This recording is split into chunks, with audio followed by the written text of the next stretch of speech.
improvement and patience and really sticking with it, that we're very good at that. Take Windows, which we bet our company on. Everybody doubted that would succeed. IBM did not support us in that. It took longer than we expected, over 4 years before finally graphical interface got popular, and now people take it for granted. It's part of every personal computer, and you just expect it to be there. That was one of the grand successes of the company. In the same way, we're betting on the internet, that our tools there will be popular, and that a few of these content plays that we've decided to get involved in, that the scale and the users will make those into great businesses. My calendar gets very full with those, and then at night, after the kids have gone to bed, I'm on email a great deal. I get messages during the day. That's my chance to give long responses. And then over the weekend, I send a lot of mail as well.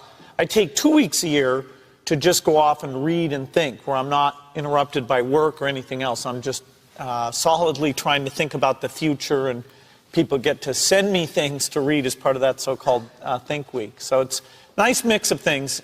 About 25% of the time that I'm out traveling around, meeting with customers, Europe, Asia, and that sort of helps me think, okay, do we have the right priorities? What are people responding well to, and what would they like to see us do better? Sense of design, that everything had to fit a certain aesthetic.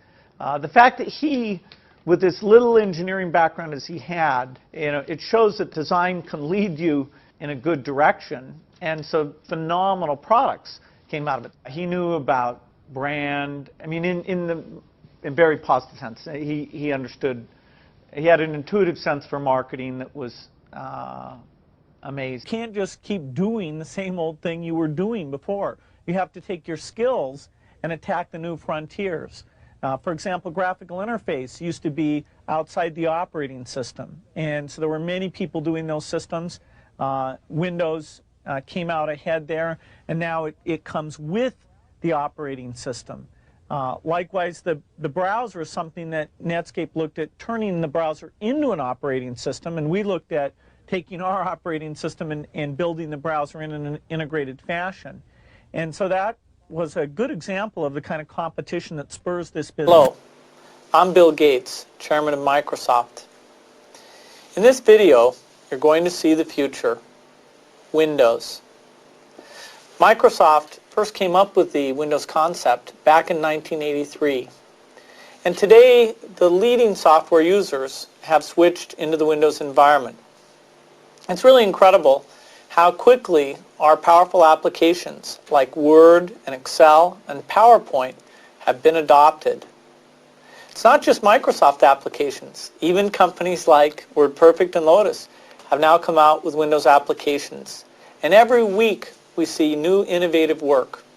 It's really attracting all the innovation in the industry.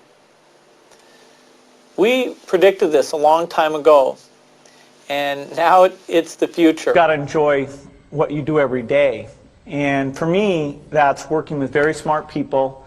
It's working on new problems. Every time we think, hey, we've had a little bit of success, we're pretty careful not to dwell on it. We wake every day knowing that in the business of technology, you have to think about, what are you missing? What is the research or customer feedback that you should be paying more attention to? And how do you keep that pace of innovation very, very high? How do you make sure you're hiring the very best people? And that kind of focus has helped drive us forward through all the milestones the company has had.